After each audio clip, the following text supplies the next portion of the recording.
And we are live. Hello, everybody. Tucker and the Beard here. Back for another fantastic movie review. Fantastic. Yeah. A marvelous one, if you will. Ooh, I like what you did there. Thank you. I like what you did a there. little segue into that. No, this week we went and saw the highly anticipated, at least for me it was highly anticipated. I was chomping at the bit. Venom. Yes. Finally, we get a true representation of everyone's favorite symbiote anti-hero. Symbiote? Symbiosis? I don't know. Whichever. That's certainly up to some interpretation, I would think, but Yeah, we'll get into that. So, absolutely. Setting up the movie for people that are not aware of. Oh, let's said get the movie. spoiler alert out of the way. Yeah. If you haven't seen the film, turn it off now. Just Shut it down. Shut down the video. and come back later after Yeah. you've seen the movie. Yeah, because we're gonna talk all about it. Major plot points, maybe twists. Gonna venomize. We're certainly going to discuss the post-credit scenes that occur. So, discussion. Basis. buckle up. Buckle up. Buckle up, Buttercup, because it's about to go down. It's about to get real. So, Okay. So what was the movie about, Tucker? So the movie is based on the Marvel comic character of Venom. And so this is a, dare I say, superhero movie, but this is a known villain turned I don't know if anti-hero, as you've put it. I think that for very few moments in the cinematic universes, regardless if we're talking comic book or film, is Venom an actual villain? Well, and that's, you can Sigmund Freud that one all you want to. True. But True. yes, for those unbeknownst that, Venom in the comic starts as a villain. He starts as a villain. And then becomes, which they did in this movie, of becoming kind of the anti-hero. Absolutely. So it is very much a superhero type film. If you are knowing of comic books and everything, Yeah. you will know the comic book character of Venom, which has only been portrayed one other time, whether On we'd like to film. acknowledge it or not. I think we should acknowledge it. Right. In comparison, was portrayed by. Can I raise my hand and let you know that I don't think that Spider-Man 3 with Tobey Maguire was amazing. I see what you did there. It's not as bad as people make it out to be. No, But it not at suffered from too many villains, all. Correct. trying to do too much with a storyline, and then tossing far too well-known of a character Correct. into the mix and not doing it justice. That deserved to be the only villain in that story. Absolutely. No, Spider-Man 3 suffered from the Batman Forever syndrome, which, if you're watching the Batman Forever, I lost count at the amount of villains that they had in that movie. It was about 17 too many. Yes, 7. What I mean by that is there Yes. were 17 villains in that movie, and it never should have been made. Yes. I agree, even though you know my feelings as far as Val Kilmer is concerned, but we can bypass that for this discussion. Absolutely. So Spider-Man 3, I enjoyed the Tobey Maguire movies we've discussed in the past. In our Dare I say it, the best Spider-Man on film.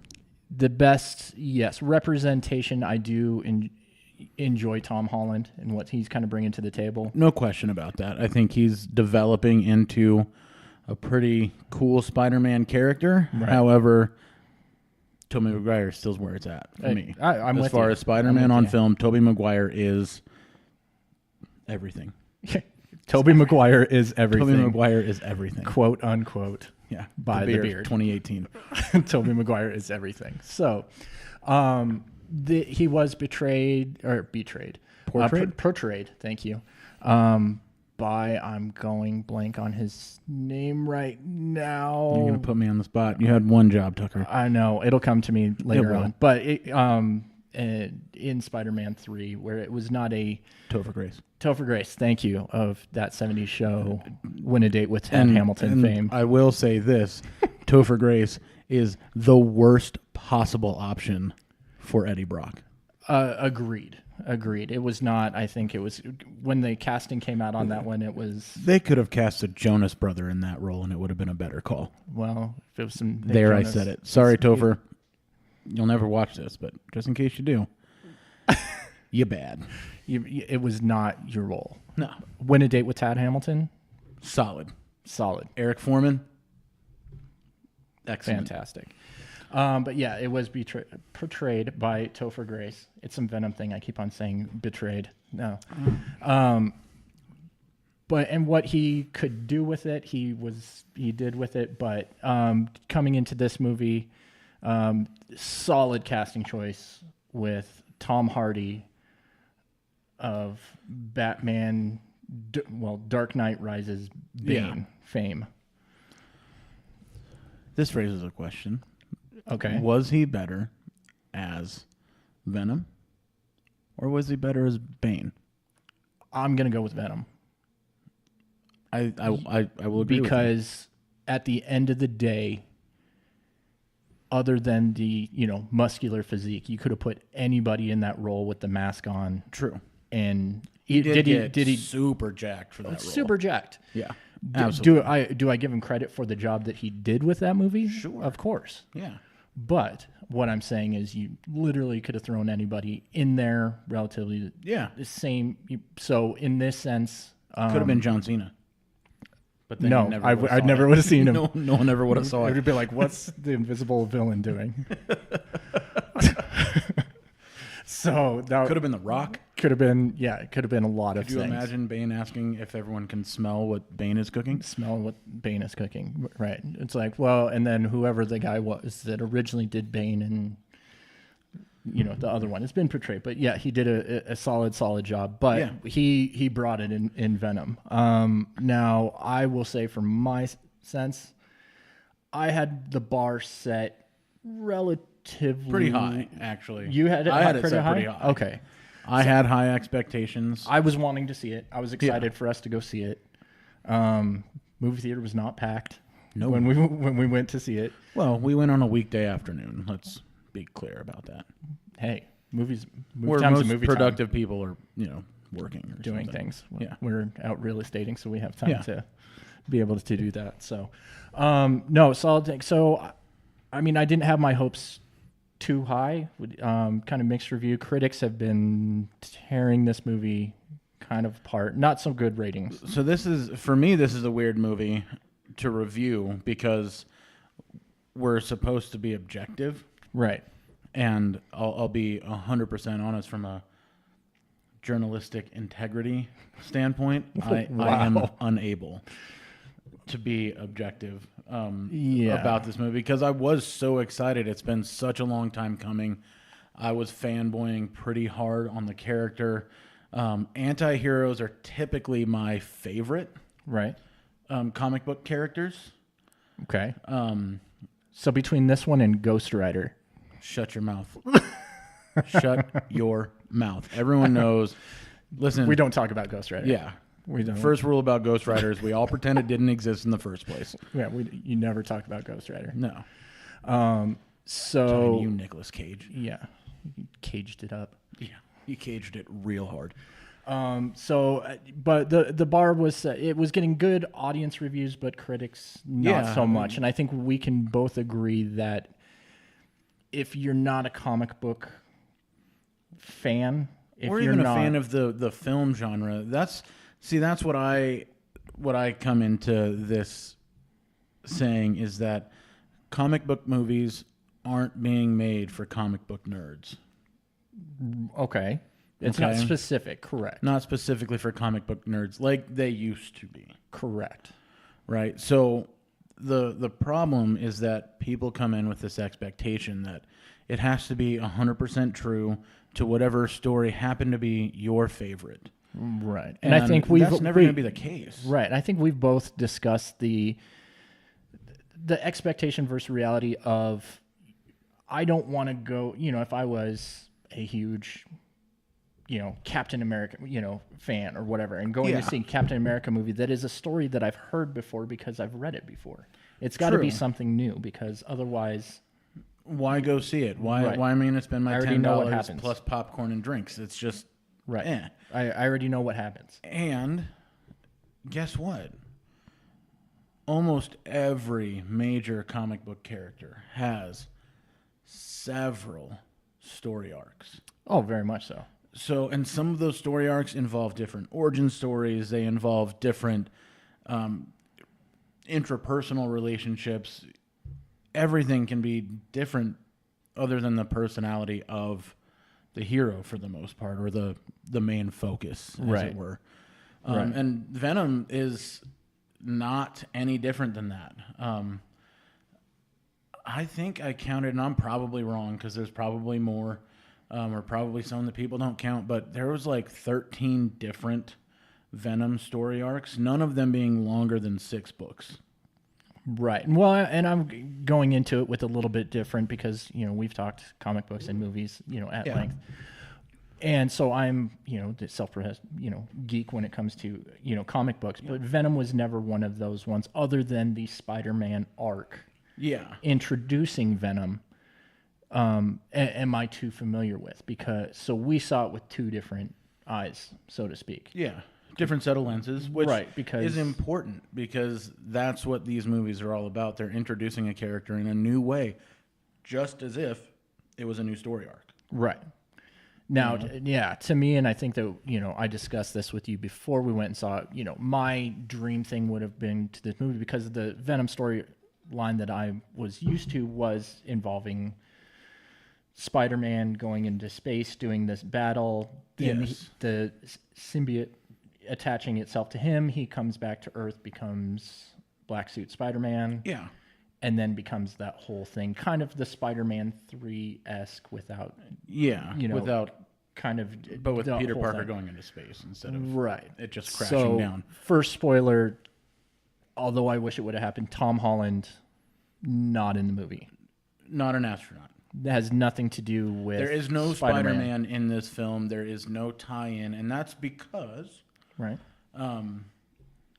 this was more based on the Lethal Protector story arc. Right. Of him going to San Francisco. Yeah, and- so Eddie Brock is a disgraced. So and they even played around with that origin a little bit, or at least they didn't touch on it enough for me to pick up on it. But Eddie Brock in the book story arc, he's disgraced. He's shunned as a journalist in New York, Right. and he moves to San Francisco, which is where the movie takes place. Correct. This movie starts out with him being a Kind of a viral news media personality. He's got kind of the best I can compare it with is something like a combination of the Drudge Report and Geraldo. yeah, I don't know. yeah. That's Geraldo. the first thing I could think of. It's like if the Drudge Report were on mainstream TV, or if Geraldo was only based on YouTube. Right. Or on the internet. So he's kind of this viral video journalist. He's the bad boy who's asking all the hard-hitting questions. That no one else will ask. No one else will ask these questions. You know, he takes no lip from anyone. He gives. He has nothing to give in the way of care. Right. It's pretty much Tom Hardy playing Tom Hardy. He's a honey badger, and we all know about does the honey not- badger and its attitude. Yeah, he does not care about anything. No. So yes, and he is this hard-hitting journalist, and with his girlfriend slash fiance. Fiance. Well, within the first 15 minutes of the movie, fiance would be girlfriend at the beginning. Yes, played by none other than Dawson's Creek famed Michelle Williams. And love out to the creek. Absolutely. Yeah, the breaker of Dawson's heart on multiple occasions. So It's just what she does. it's just what she does. She breaks hearts every time she's on screen. So who is she portrays a lawyer. She is a lawyer fiance who is working on the villain of the story. I can't even remember his name, but He's the CEO of the Life Foundation. the Life Foundation, who is doing experiments on homeless people. Think Elon Musk as an evil genius, even though, Right. for all we know, Elon Musk is an evil genius. But because he's so much of a genius, we will never know. It's true. That's Well, the cycled mark around. of a true Did you see that? evil No, genius is that you don't know that they're evil Right. Exactly. Until it's too late, and they're bringing back alien life forms to bond to human hosts, right. Killing most of them Correct. that they come in contact with. Towards the beginning of the movie, there is a space shuttle coming through space, and it's kind of and I never saw this movie. If you did, movie came out recently called Life with Ryan, And it was amazing. Ryan Reynolds. I have not. It was a fun watch. I I shouldn't say it was an amazing film, but it was a fun watch. Yeah, an alien life form that they capture on a Right. comet somewhere, and they're doing experiments on, kind of starts becoming self-aware and then kills everybody. Kills everybody on the space shuttle. It crashes down on Earth, And who knows what happens from there? and there's four symbionts. Yes. One escaped during it. One escaped. One escaped. 3 were... The one that escaped was not Venom. No. No. The one that escaped was Riot. Riot. Yeah, which was the Venom villain of the story. Yeah. But so the space shuttle is belonging to this guy of this Life Foundation, which he's got enough money to shoot his own rockets into space. Right. I thought it was a nice little hat tip to that. Nice little hat tip to that movie, though. I haven't seen it, of Life, and the shuttle literally had Life Not a written sequel. on it. Not a sequel. There you go. So he's in charge of that, but then he tests the symbiotes on human hosts. Yeah, because they don't know how these things work. Right. Because they're aliens. Right. So they know that they need a host to bond with because for it to survive. Yeah, because they don't live in an oxygen-rich environment in their native land. And so in order to process oxygen correctly, they need a human host. So they're essentially a parasite, right, that falls into a state of symbiosis. Right. Which I don't want to get super science nerdy on you. Right. I believed it, though. Because we can go down that path for another couple hours, and frankly, let's not. We don't need to. Yeah. So, and then, because I think at the beginning they were testing one of them on a rabbit, and it was surviving, but as they quickly realized that it was not surviving for very long, the bodies were decomposing and everything. So they were the bad guy, the owner of this thing, was rounding up a whole bunch of homeless people, transients, and bringing them in and pretty much killing them in the long run because they were not either the symbiote didn't bond with the host, or if it did, it just used up the resources that the host had, which oddly enough was a theme from a different Venom story arc. Okay. So where there were the same multiple symbiotes that came to Earth, and that's what they did. They took on a host, they basically ate it dry from the inside, and then moved on to another host. Right. Which I thought was a neat little nod, because they were like, we're giving it water, we're giving it things, but not knowing about Venom, he eats people. He does. But Venom in that storyline chose to not be a vegetarian. Its host resources. Okay. So in this one, it was with the transients and everything, as you come to find out that it was starting to eat pretty much the insides. Yeah. And because it wanted to eat meat, it likes human organs. Right. So Tom Hardy, or what's that? Lungs. Yeah. Pancreas. Yeah. So many snacks. Yes. So little time. So little time. Nice quote. So it becomes Michelle Williams' lawyer is helping this. The Life Foundation. The Life Foundation, as representing their lawyer, Eddie Brock. Tom Hardy, being the bad boy journalist that he is, hacks his fiance's computer to not cool, bro. learn of specific named people that were wrongly... They were filing lawsuits against the Life Foundation. Right. For people that had died, but it was wrongful death. Yeah, wrongful death suits basically from the victims of the human testing on... I'm sure this was not their first foray into human testing. That It sounded like it happened quite a bit. It's what they do. Standard operating procedure. Anti-life Foundation. The Anti-Life. Not cool people. Not cool. Yeah, if we need to throw this disclaimer, don't test on human beings. You know what's not cool? Testing on human beings. Don't do that thing. Be better than that. Yeah. Elon, Elon, I know it's you. So yeah, if I end up dead. Yeah, that's why. Now you know. Look at him first. So he hacks his fiance's computer, learns all this information, and the next day or whatever, he is interviewing the head of the foundation, and he calls him to the table which he's not supposed to do, because this was controlled. supposed to be a controlled interview. You're just asking questions about some happy, nice things that this foundation is doing, not the shuttles crashing and people dying. Yeah. And so he went against the wishes, being the bad boy that Tom Hardy is. That's what you do. And confronted him, calling him to the table on the names that were in the lawsuit, which ended the interview abruptly. Very, very quickly. Oh my goodness. Then segueing into him being fired from his job, losing his fiance for betraying her trust. Because that was not cool. And so on and so forth. Thing. So then it was black screen 6 months later. Yeah. Which, it is what it is. And then he gets a phone call from the nice scientist, an employee of the Life Foundation who has grown a conscience. Correct. She's talking to Jiminy Cricket. Yeah. And not really. We're not. Yeah. It's not a Marvel franchise film, so it can't be associated with Disney characters. Well, it is, but never mind. Yeah. Jiminy Cricket is not in the movie. No.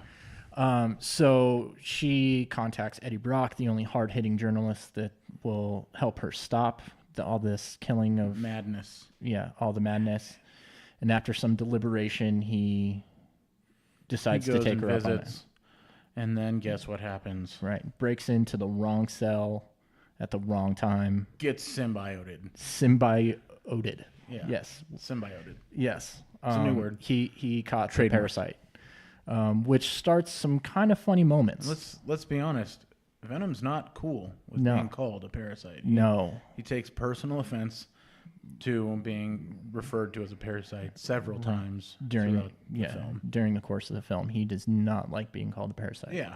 And then hilarity ensues because it's kind of like a buddy cop film. It is. It was like a buddy cop film with an internal voice that is not yours. But Tom Hardy is Turner and Venom is Hooch. This is not your room. Yes. Yeah.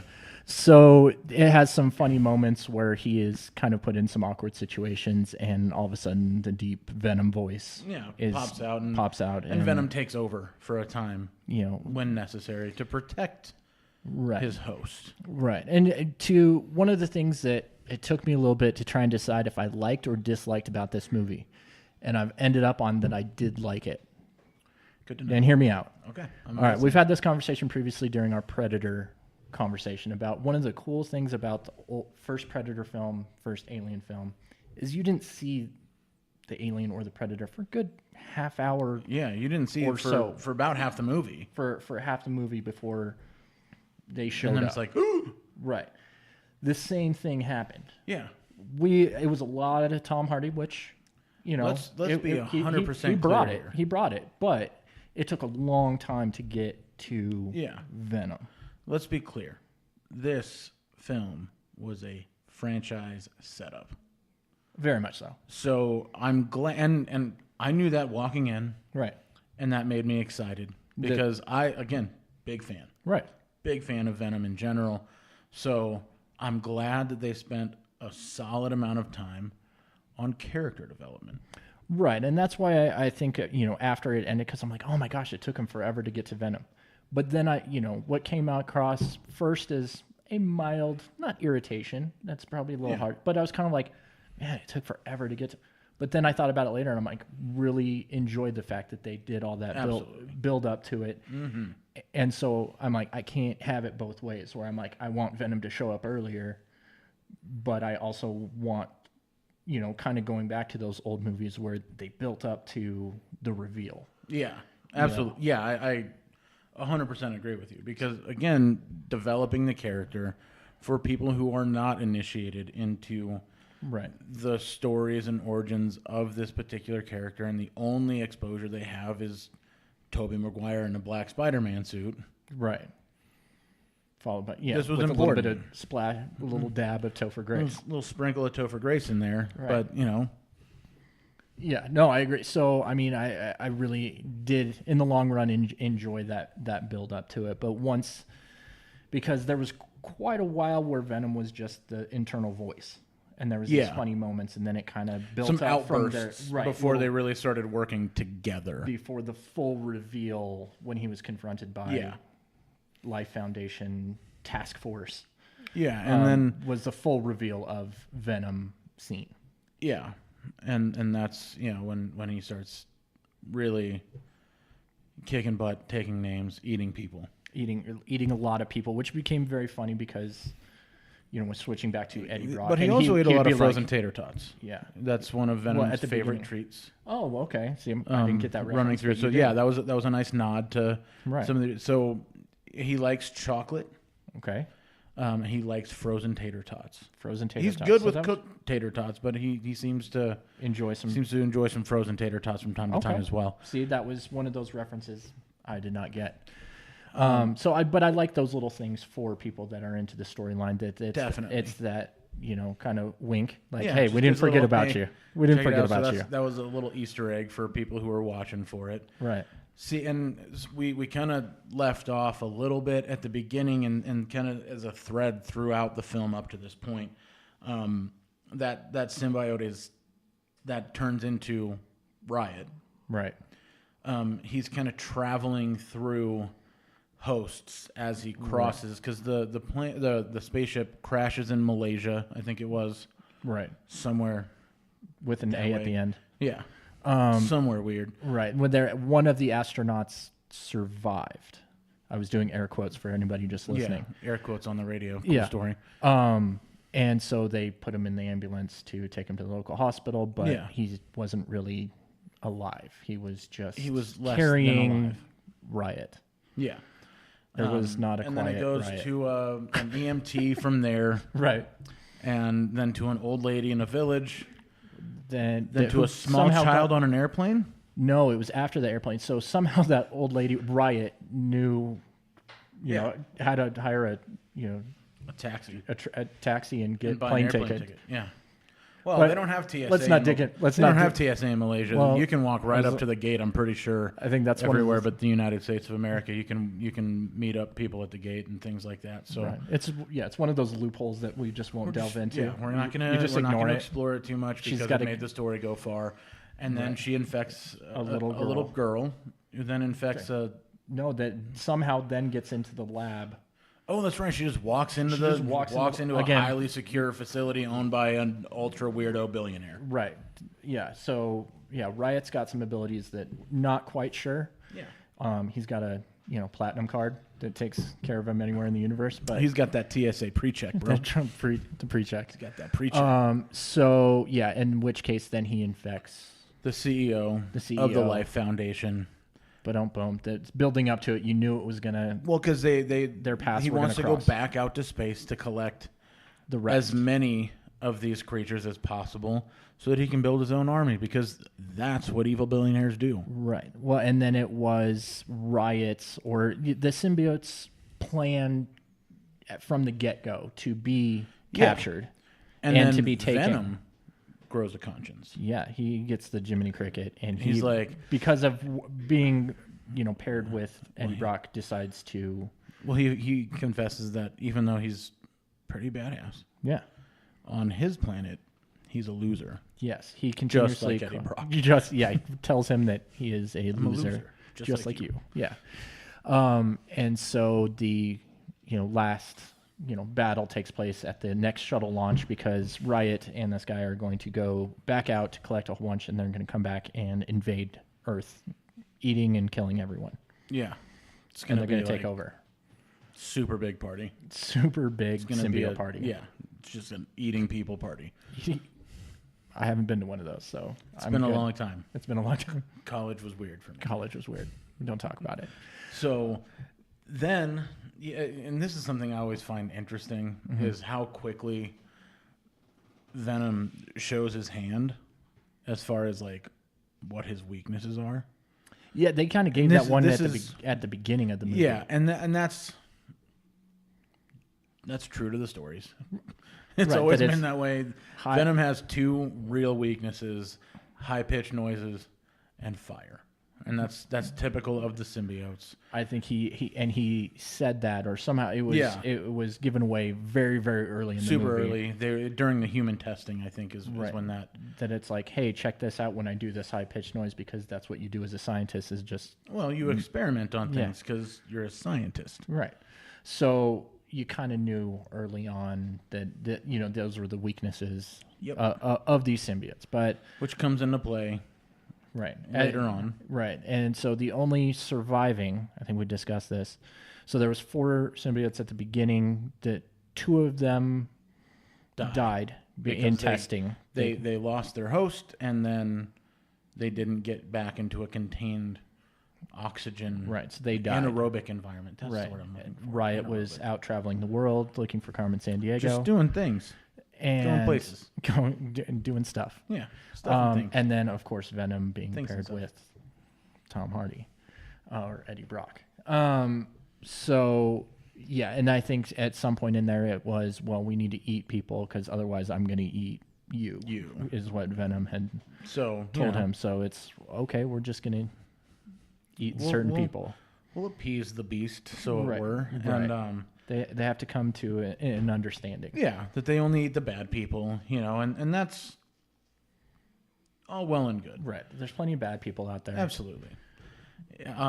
Some of the things that I thought were fantastic, the nod to She-Venom when Michelle Williams catches the symbiote because it gets forcefully separated from Eddie Brock for a moment.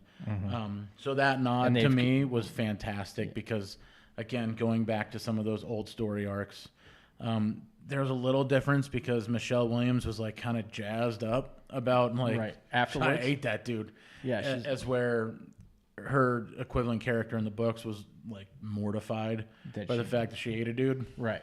Well, I think at first she was a little mortified, like, oh my god. But she got pretty jacked about it, so I think we're gonna see some more Lady Venom. Right. In the future films. There's obviously there's nods to continuing this franchise. So they did set it which up with led again to me a little bit of a conflict in my spirit because for example, when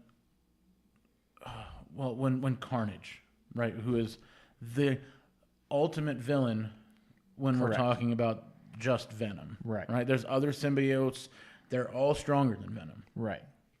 The reason that is because that's how their DNA works, and they were all technically descendants of Venom in the comic, in some of the comic book story arcs. And so I'm very interested to see because during the post-credit scenes with the one and only Woody Harrelson was magnificent. And we should disclaim that it was just not it was not just the 2 of us that went to. No, we took our boys. Yeah, I took one of my boys. You took one of your boys. I took the other one's 4. So I took my son to kind of get some additional feedback at them. So I was just so jazzed that it didn't grab up an R rating because they easily could have just gone full force with this and gone for an R rating. And I'm kind of glad they didn't. They pulled the reins. It was a happy, sad moment. Right. To be 100% honest, the lack of an R rating in this was a happy, sad moment.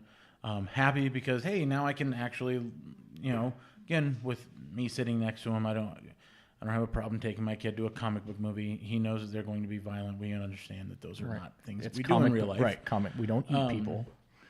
And sad because they could have done so much more with both the Eddie Brock character and the Venom character, and Woody Harrelson's upcoming character. Right. One, I think that they could do, like the Wolverine movies ended up, last one being Logan. Drop one. Was an R. Yeah. So it could very well be possible that the Don't next even one get me started could on be. a storyline. They jacked that up from the beginning. Oh my gosh, stop it. Well, they did. Well, Old Man Logan storyline, they just picked up the last chapter of it. Stupid. because you can only do so much. Anyway, They could have done better. Anyway, back to this movie. Yes. Well, and The I final guess fight scene was epic. Right, I was going to say we need to kind So of. good. It was the shuttle taking off, symbiote versus symbiote, and then kind of them being ripped away from their hosts, and the hosts kind of fighting as Hosts well. fighting while the symbiotes are fighting. Was super cool. Yeah. So it ends up that they blow up the shuttle. Mm-hmm. Venom and Eddie Brock blow up the shuttle with them in it, which, as you said earlier, their weakness being fire. Fire does not bode well for riot. Right. So as Venom is falling off the shuttle into the water, who ends up falling in the water is Eddie Brock. Yep. Who without Venom. Without Venom, so we assume that Venom it's is dead. over. Yeah, Venom is done. So then it cuts to him and Michelle Williams sitting on the San Francisco stoop, and she's talking about how the power of having Venom was Kind of nice. kind of nice She and dug it. everything, but they had kind of still parted ways, and they were. Yeah. But there was some There's still little romance there. Yeah.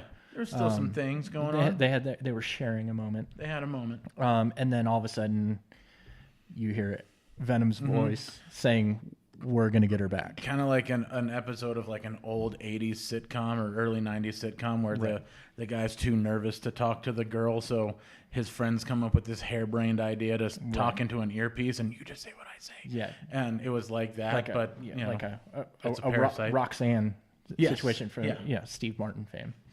But yeah, so you hear Venom's voice, so it's kind of that thing that he's still there. They are still together, so to speak.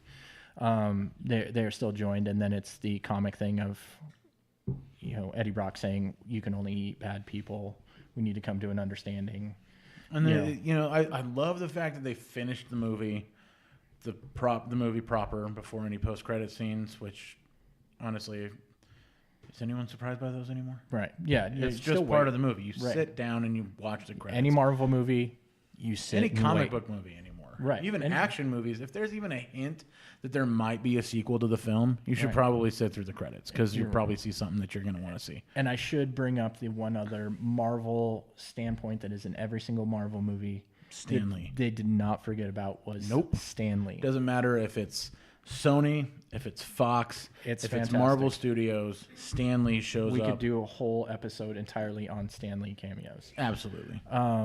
Maybe we will. Yeah, maybe we will. And I can't remember what exactly his line is, but he He's says it giving to- Eddie Brock relationship advice. Yeah, but If you then don't he take says to relationship both advice of from you. Stan Lee. Yeah, But then and he says he knows. He can sense it. that he knows that there's two different people, so he's just like, and I'm talking to both of you, Yeah. or some. So it's a kind of funny little nod of Stan Lee talking to both Venom and Eddie So Brock. enjoy those But- cameos while they last.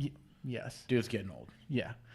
So movie after he walks away talking to Venom, credits roll, and we sit and wait.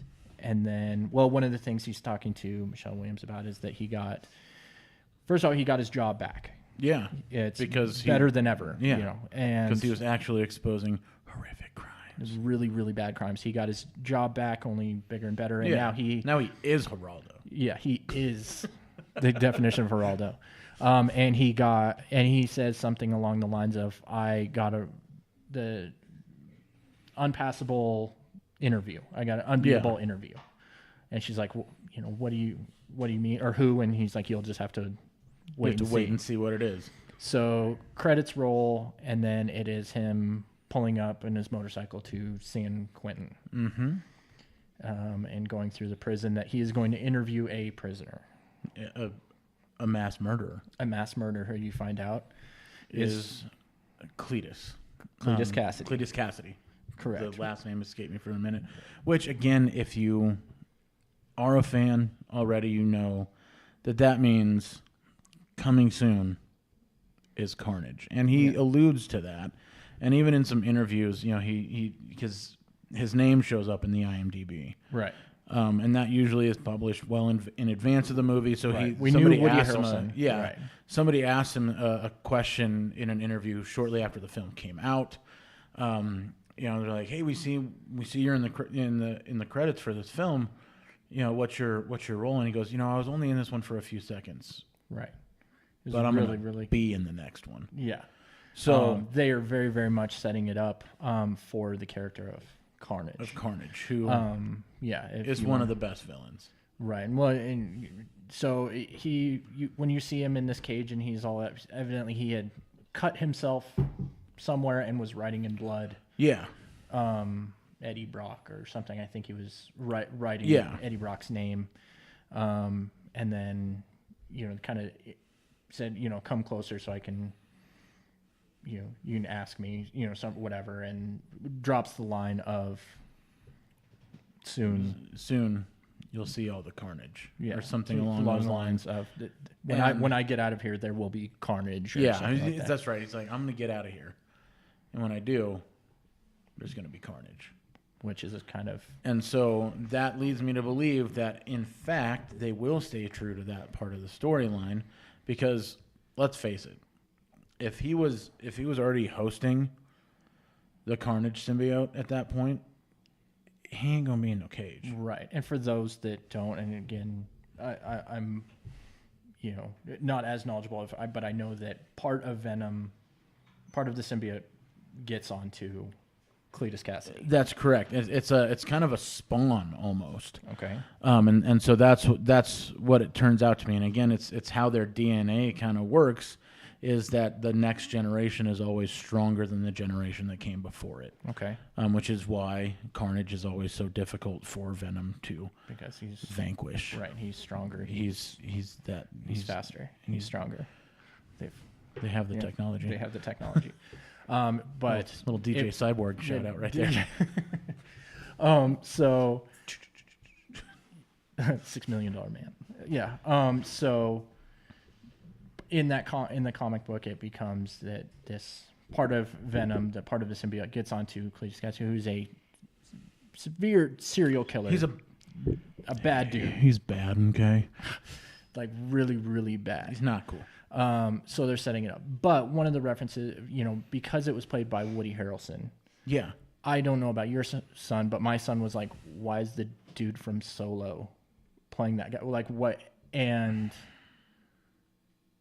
you know, but becoming granted, generation. It's not like I'm saying I've shown my kids natural born killers. Right. But that puts a whole back story for us. There are a lot of younger people than us who will see this right. film Venom and probably have a similar question as to how does that guy fit right. into that role, because usually he just plays a crazy dude kind of anymore, he plays right. You know, he's been in a couple. He was in the Hunger Games films, you know, and right. In more recent years, he's become more more family friendly. Yeah. Woody Harrelson, possibly not like Adam Sandler level family friendly. No. Thank you, Woody. We appreciate it. I mean, but doing Hunger Games or doing War for Planet of the Apes. Yeah.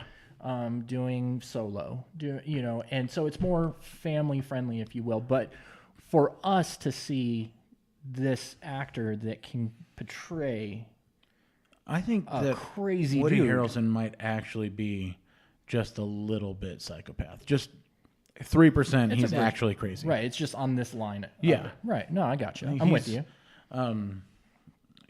Chaotic good. Right. That's what he would be classified on on a personality scale, maybe. I can agree with that. But it was kind of interesting for me to kind of see the difference, because, you know, my son, who's 13, is like, why is the dude from Solo? Deal? Why is it a big deal when you and I are kind of gasping and going, listen oh up, my kids. gosh.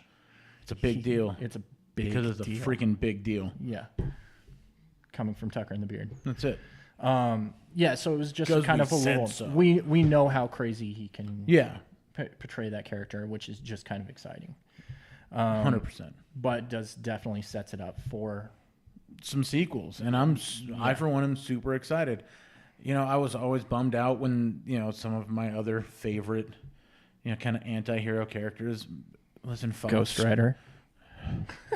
Fox screwed up the Wolverine storyline. They could have done so much better than they did. They well, didn't get it right until Logan. Right. Well, yeah, I said we'll agree to disagree because they weren't bad. The character itself, the Hugh Jackman as Wolverine, was Oh yes, awesome. yeah. There may never be another Wolverine that is as good as Hugh Jackman has been. Right.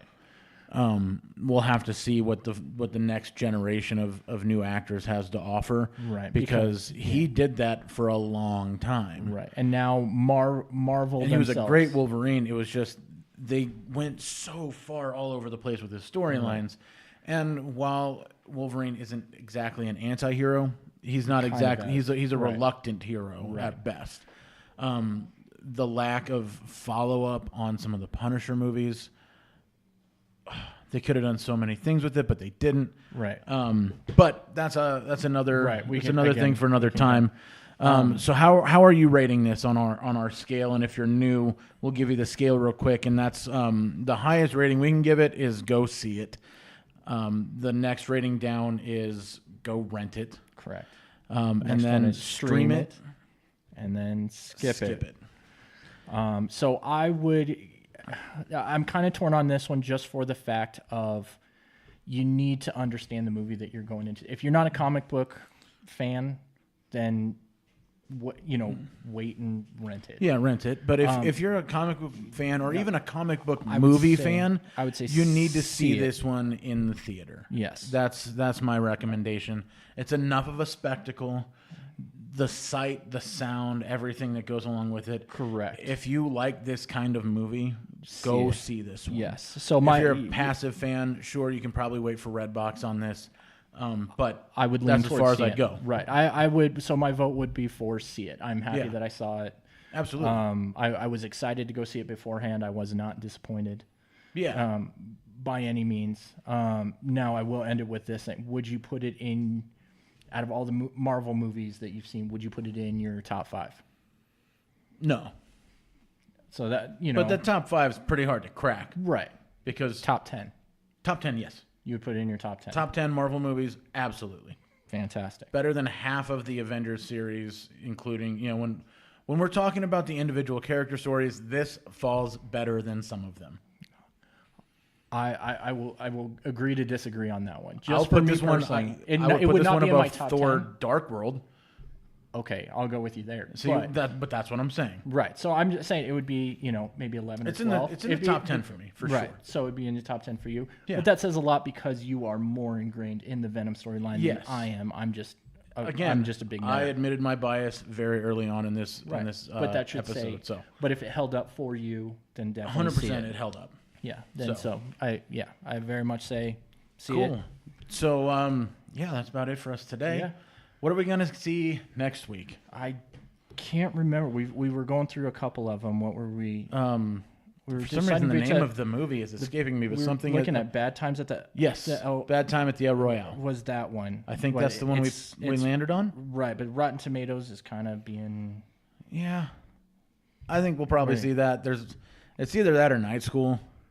right, and I think we'll flip a coin on that. We'll one. flip a It's coin on it. and We're gonna see one of those two One of next those week, two. and so we'll be back.